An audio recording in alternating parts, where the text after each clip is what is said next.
C'est tuto rapide et aujourd'hui on va se retrouver pour une nouvelle vidéo pour déballer le nouveau PC.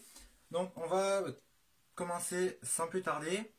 Donc je l'ai reçu là quand je tourne ce matin, donc je sais pas quand c'est que la vidéo sortira sûrement dans la semaine. Donc on va voir un peu l'intérieur. Donc je vous mettrai bien évidemment toutes les références dans la description. Je ne sais pas si on me verra sur la caméra, donc comment j'ai placé mon téléphone. Donc la carte mère, je vais juste voir au niveau du... On voit très bien, donc voilà. La carte mère, une carte mère MSI, donc là dedans ça doit être tous les PAV en plus, donc le câble SATA sûrement. Faut-il ça ou pas? Non. Donc voilà, câble SATA, des petits boulons, enfin tous les surplus. Donc là les CD, les drivers, plein de petites choses. Donc je laisse tout ça là de côté. Le plus intéressant, ça va être le PC. Donc évidemment vous aurez tous les composants dans la description. Donc on va aller retirer ceci. Donc hop, on va le recadrer tout ça. Donc voilà, donc allez, on va le déballer. Celui-là on va le poser. Donc, alors comment c'est foutu? Donc j'ai une petite notice d'utilisation de chez Top Achat, donc pour le branchement d'alimentation, branchement de l'écran. Donc voilà.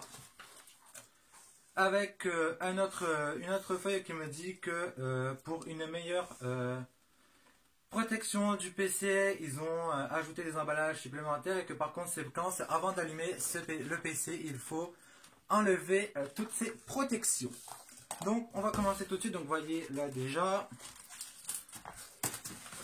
Niveau qualité son, je sais pas comment ça sera. Je filme directement avec mon téléphone.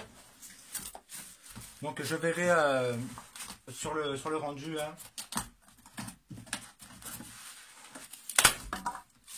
Comme ça dégage. Bon, je vais enlever tout ça du carton et je vous retrouve juste après. À tout de suite. Ok, donc me revoilà, j'ai déballé le PC, un peu de galère pour déballer tout ça. Mais j'y suis arrivé. Donc, hop.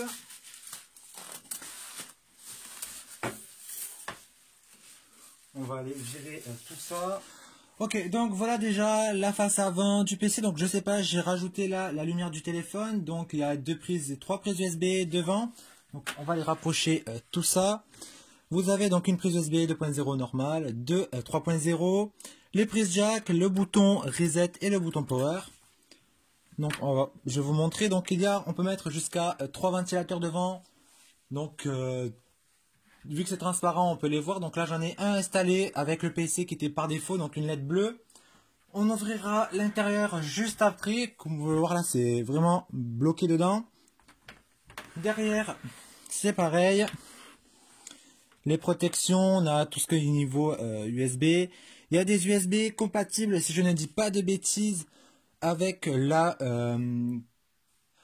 réalité virtuelle. Voilà, pardon, petit bug. Donc là au niveau de la carte graphique, j'ai un DVI, là j'ai un HDMI, voire oui, c'est que j'ai un HDMI et le reste c'est des ports, mais j'ai plus le nom, je pourrais pas vous dire ce que c'est. Donc ce qu'on va faire, c'est que on va enlever tout ce qu'il y a à l'intérieur. On va aller juste l'allonger. Je ne sais pas si vous voyez, je vais juste décaler, mettre l'ordinateur plus droit. Donc avec une vitre en verre, donc parce que la carte mère s'illumine si je ne me trompe pas. Donc on va enlever tout ça. Ben allez, c'est parti.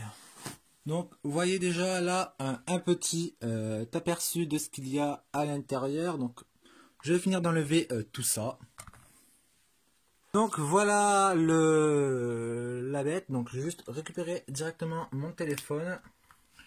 Donc là on a déjà un ventilateur là. Donc on peut en mettre jusqu'à 3. C'était marqué sur la description du PC. Donc normalement celui-là s'illumine en bleu. Celui-là aussi. Donc là un disque dur de 1 Tera. L'alimentation de 550 watts. Je l'ai prise en blanche sans trop le vouloir. Sur le dernier moment, j'ai dû changer l'alimentation parce que celle que j'avais mis Sur la config, n'était plus à vendre, donc du coup j'en ai pris une vite fait.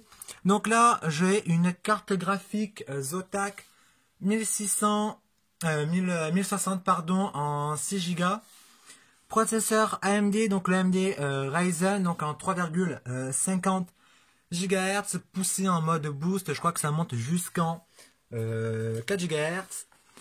Et les deux barrettes de RAM que vous pouvez voir juste ici, donc c'est HyperX, donc c'est la Kingston. Et là j'en ai deux de 8 Go, donc ce qui me fait 16 Go de mémoire RAM. Donc voilà, donc je vous montrerai, je mettrai des photos sûrement ou une mini vidéo quand le PC sera allumé pour voir un peu qu'est-ce que ça donne au niveau des lumières. Normalement la carte mère est équipée de LED. Donc voilà, ce que je vais faire, c'est que je vais faire un petit peu le tour là de ce qu'il y a dans le carton et on va voir ça tout de suite. À tout de suite.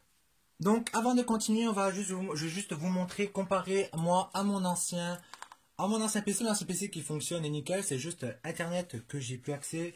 La carte réseau interne est HS. Donc voilà, si je le mets à côté l'ancien, là ils sont côte à côte. Donc je vais juste vous monter en haut. Donc le nouveau boîtier est légèrement plus grand et au niveau de derrière c'est plus espacé. Donc voilà, donc là j'ai plus la carte graphique parce que je l'avais enlevée dans celui-là. Mais là, j'ai donc là la carte Wi-Fi que je m'en servais de temps en temps avant de passer à Windows 10. Et là, vous voyez que là, le nouveau, il y a vraiment plus de choses et c'est mieux organisé, je trouve. Donc voilà, donc je vais pas vous montrer l'ouverture de celui-là, qu'est-ce qu'il y a à l'intérieur. On va passer directement au contenu de la boîte de la carte mère. On va voir un peu qu'est-ce qu'il y a dedans. Je n'ai pas retrouvé la vidéo avec le contenu de la carte mère, donc bon, ce n'est pas le plus important. Le plus important, c'était le PC en lui-même. Donc comme je dis tout au long de la vidéo, la liste des composants dans la description. Donc j'espère que cette vidéo vous aura plu. N'hésitez pas à la liker. Bientôt tout le monde. Bye bye.